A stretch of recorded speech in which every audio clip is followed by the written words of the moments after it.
Hola a todos y a todas, soy Gabriela Alejandra Vázquez,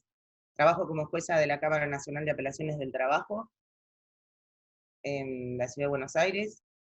y también fui presidenta del Consejo de la Magistratura y consejera del Consejo de la Magistratura Nacional en el periodo 2014-2018. Me pareció interesante, a propósito de la capacitación en la ley Micaela y en perspectiva de género, abordar la cuestión del género o los géneros y la selección de postulantes para magistrados o magistradas. El sistema de justicia argentino está conformado mayoritariamente por mujeres. Son el 56% del total de las personas que trabajan en las diferentes agencias judiciales, incluyendo juzgados, cámaras, cortes, fiscalías, defensorías, etc. Y estoy hablando no solamente a nivel nacional y federal, sino también a nivel provincial.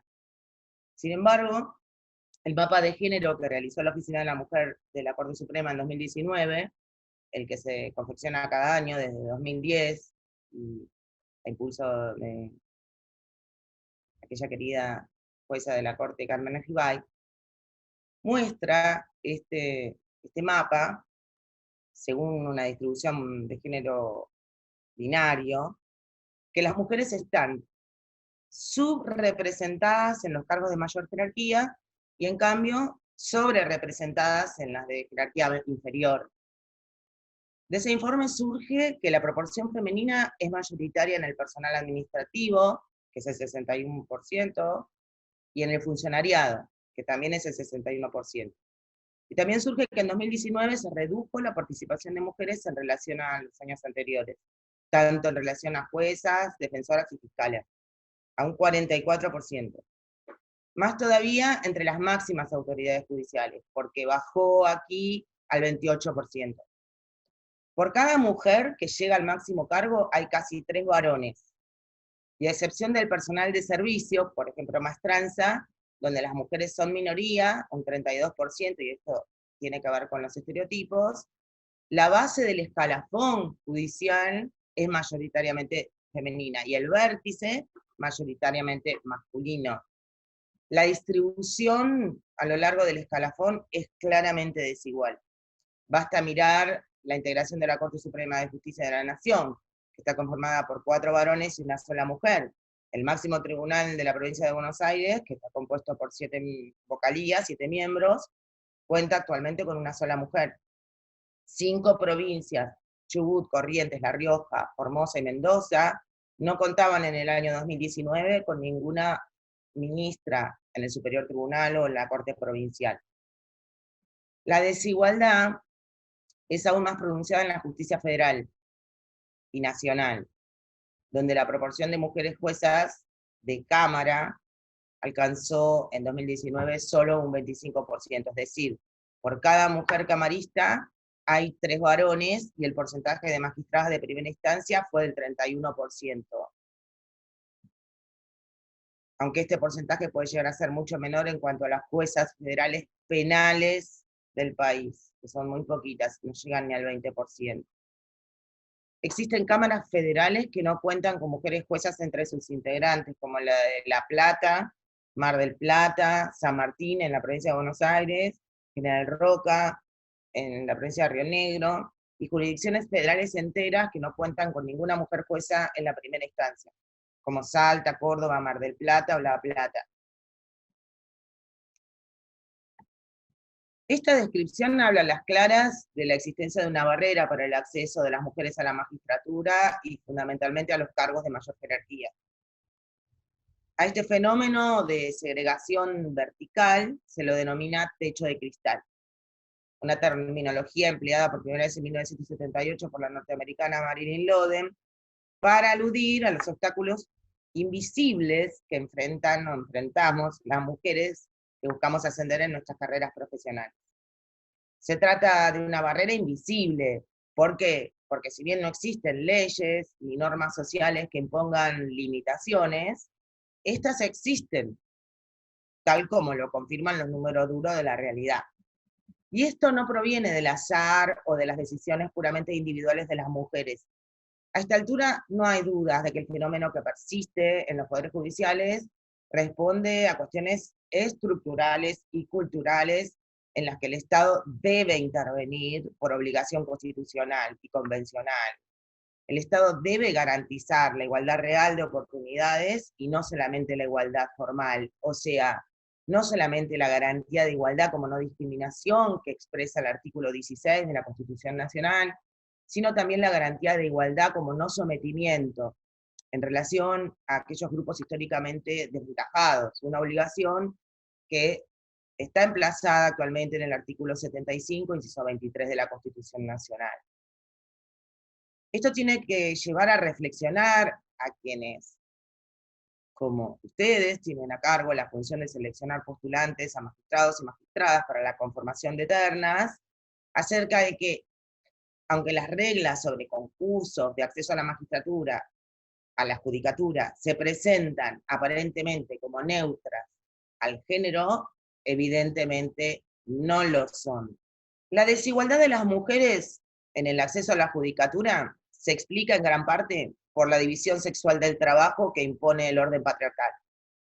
O sea, el trabajo reproductivo, históricamente asignado a las mujeres a través de la maternidad, que fue entendida como de la esencia femenina, las tareas de cuidado, no remunerado, por cierto, y el territorio del hogareño, o sea,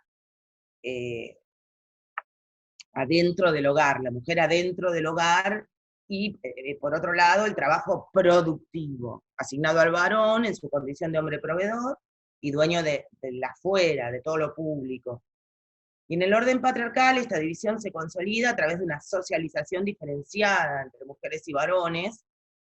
donde se asignan determinadas cualidades que se atribuyen falsamente a la naturaleza y no a la cultura como verdaderamente lo es, como bien lo probó el primer hombre dentro de la filosofía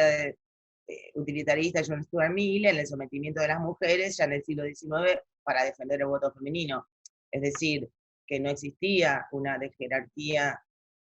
derivada de la naturaleza, sino que esto estaba fundado en la cultura.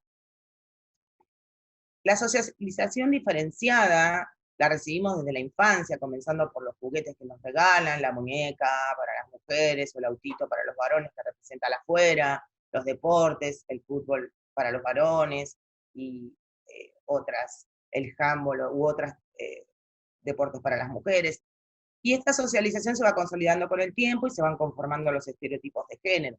La preconcepción de atributos, como lo define la Corte Interamericana de Derechos Humanos en numerosos de sus precedentes, entre ellos en Campo Algodonero versus México del 2009. En esos estereotipos existen determinadas características que deben cumplir las mujeres para responder a lo que se espera de ellas. El deber ser femenino, la ternura, la suavidad, la dulzura, la capacidad maternal, el apego al hogareño, características, todas estas posteriormente subvaluadas a la hora de responder al perfil de quienes habrán de ocupar los cargos o los espacios de poder político, institucional, económico, sindical, cultural, etc. Y también están subvaluadas estas cualidades en el universo del trabajo productivo, porque las actividades laborales que tienen que ver con los cuidados,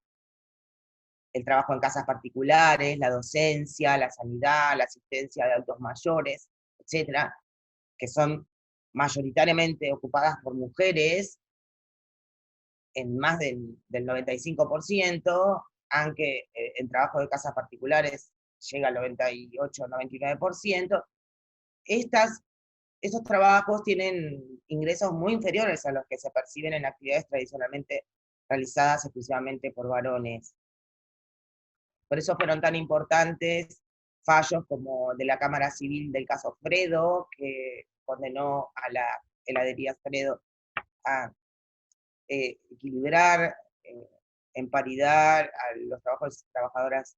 de la empresa de heladerías.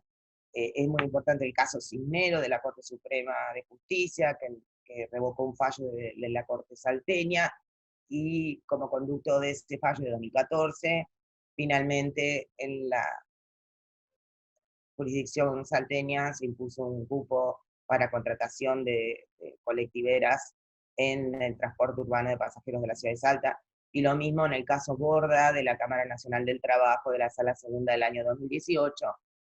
Borda Erika, también una una mujer que quería ser colectivera y nunca era convocada, y también hubo aquí fallos en los que se condenó a las empresas a cumplir con cupos, en este último caso de Borda Erika del 30%.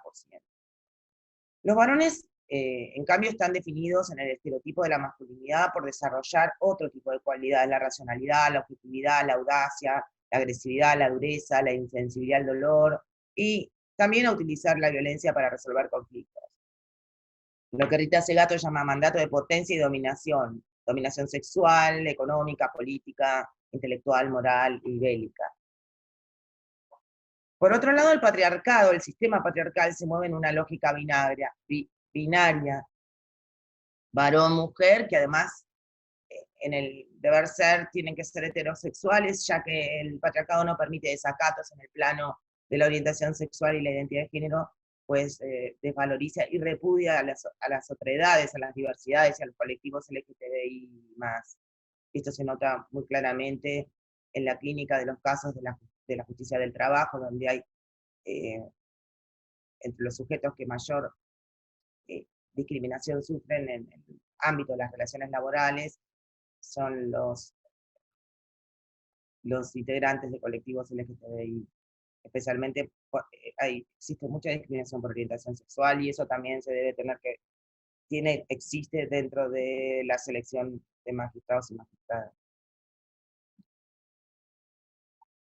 Debemos recordar, por cierto, que la Corte Interamericana de Derechos Humanos, desde el caso Atala Rifo versus Chile,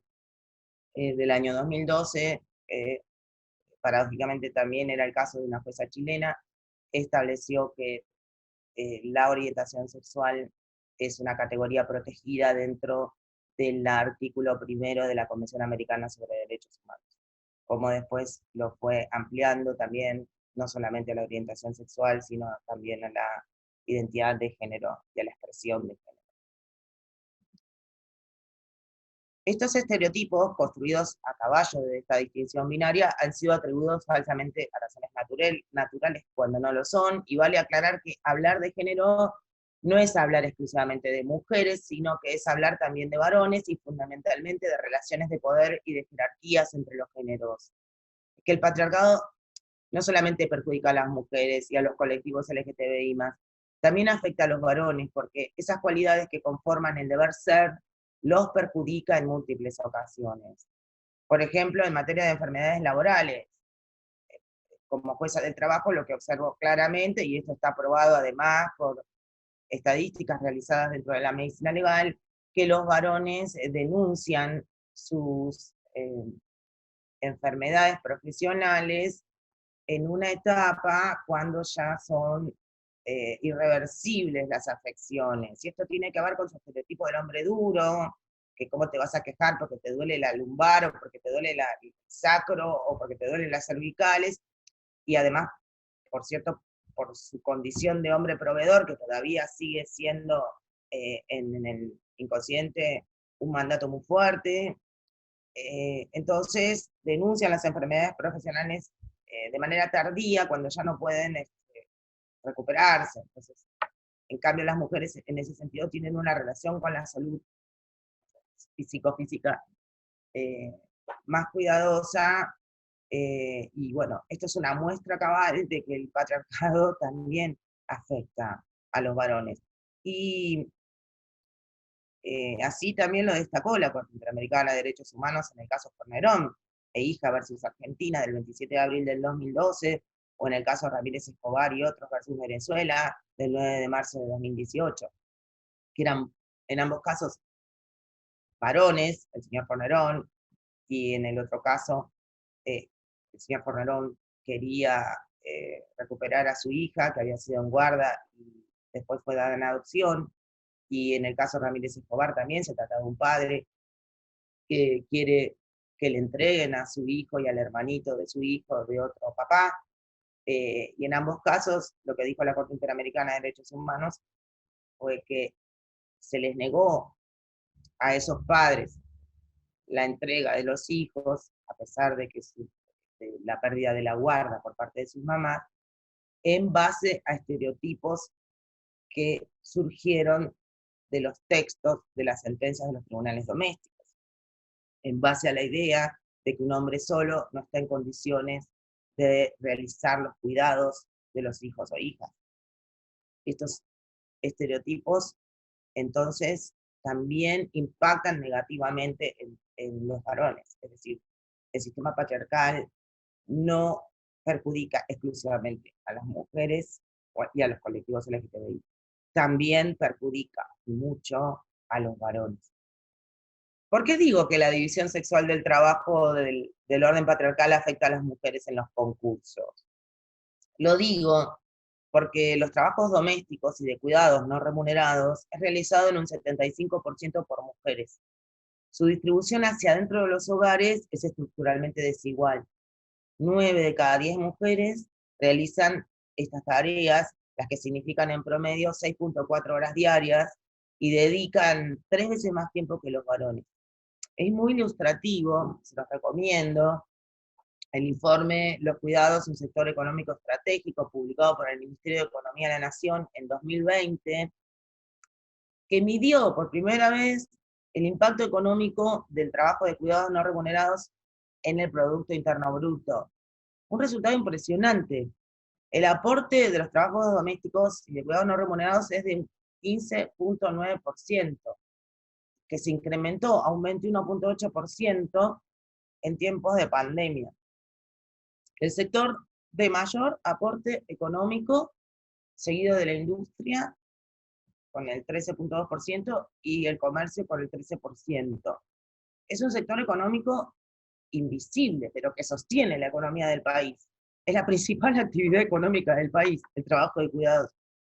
y domésticos no remunerados. Por eso es tan importante resaltar, cuando se cuestiona la jubilación de las amas de casa, porque no han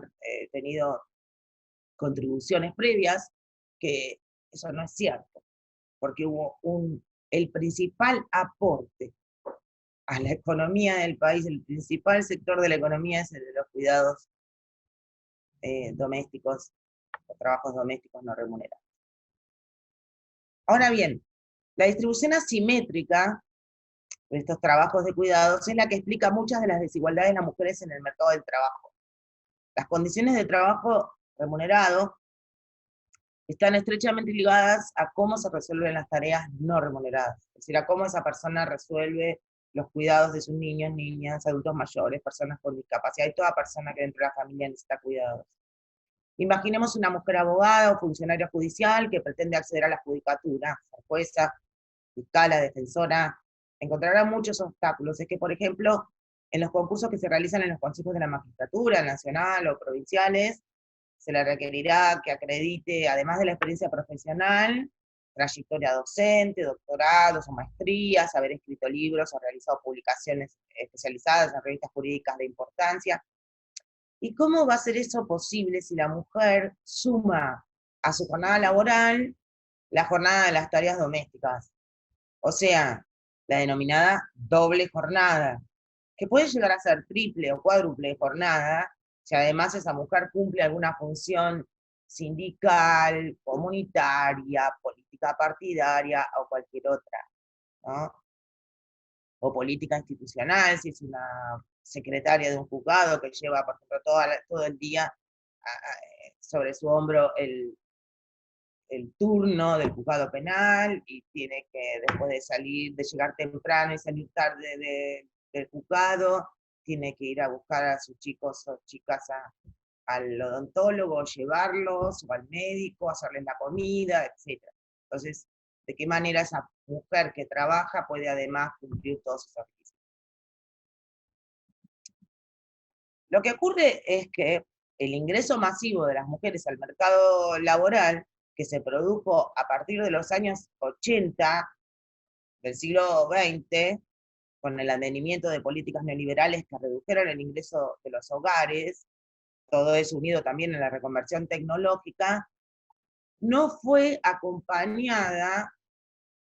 este ingreso de amas de casa masivo al mercado de trabajo, no fue acompañado de una absorción equitativa por parte de los varones de las tareas de cuidados hacia dentro de la familia. Y tampoco desde el Estado se instrumentaron políticas públicas orientadas a su articulación e institucionalización, la institucionalización de los cuidados. Es decir, el Estado tiene que estar presente para organizar esta necesidad y este derecho que tenemos las mujeres y tienen las personas que necesitan cuidado. Y esto también explica que en el estudio que realizó la Oficina de la Mujer de la Corte en 2014, que se llama Acceso de las Mujeres a la Magistratura, perfil de los y las postulantes en los concursos, de un relevamiento del periodo 2010-2012, de 698 postulantes, el 72.8 eran varones y el 27.2 eran mujeres. Es decir, ha habido poco porcentaje de mujeres postulantes, hay como una suerte de auto censura o auto de restricción en la participación. En ese mismo estudio que hizo la Oficina de la Mujer en el 2014, que coincide con otro de años anteriores, que se llamó Un techo de cristal del Poder Judicial, sobre los problemas en torno a las pautas de selección de candidatos o candidatas a integrar la magistratura, se señala que tanto la maternidad y el cuidado recaen prioritariamente sobre las mujeres, y que este factor puede estar actuando para que frente a concursos que son neutrales al género, los requisitos impuestos son, en verdad, más gravosos o de más difícil obtención para las mujeres que para los varones, reproduciendo de esta forma los esquemas de segregación.